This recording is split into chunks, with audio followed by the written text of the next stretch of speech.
Un crime ignoble, dénonce Vladimir Poutine après la mort de Daria Dugina. La fille de l'intellectuel Alexandre Dugin a été tuée à Moscou samedi soir dans l'explosion de la voiture qu'elle conduisait. D'après ses proches, c'est son père qui aurait dû se trouver au volant. La suspecte aurait fui vers l'Estonie. Dans un communiqué, le FSB accuse les services spéciaux ukrainiens d'avoir commandité cet attentat. Kiev, de son côté, nie les faits. Les précisions de notre correspondant à Moscou, Antoine Clairaut. Le FSB estime avoir résolu cette enquête moins de 48 heures après cet attentat à la voiture piégée. Il a publié un communiqué dans lequel il accuse une ressortissante ukrainienne travaillant pour les services spéciaux de son pays d'être à l'origine de la mort de Daria Dugina. Écoutez. Il est établi que le crime a été préparé et commis par les services spéciaux ukrainiens.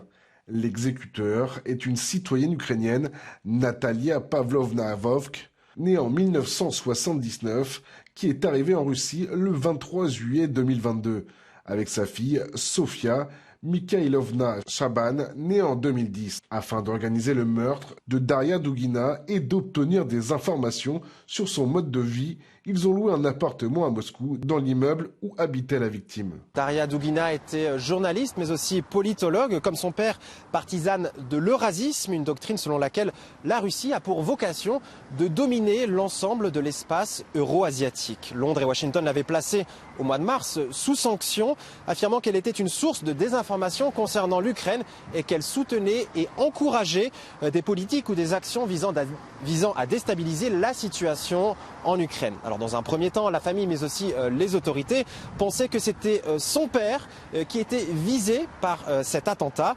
Mais ce père, justement, il a beau être présenté par l'Occident comme le guide spirituel, un proche ou encore l'éminence grise de Vladimir Poutine, sa proximité avec le président russe n'est pas établie. Du reste, il n'a aucune fonction officielle dans l'organigramme du gouvernement, mais le fait est qu'il demeure une figure médiatique et intellectuelle de premier plan, dont la voix porte auprès du public. Il est donc tout naturel, sans que cela atteste de lien, que Vladimir Poutine lui ait présenté ses condoléances. Écoutez.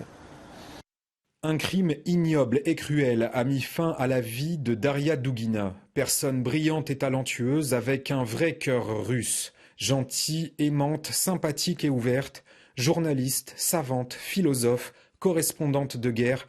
Elle a honnêtement servi le peuple, la patrie. Elle a prouvé par ses actes ce que signifie être un patriote de la Russie.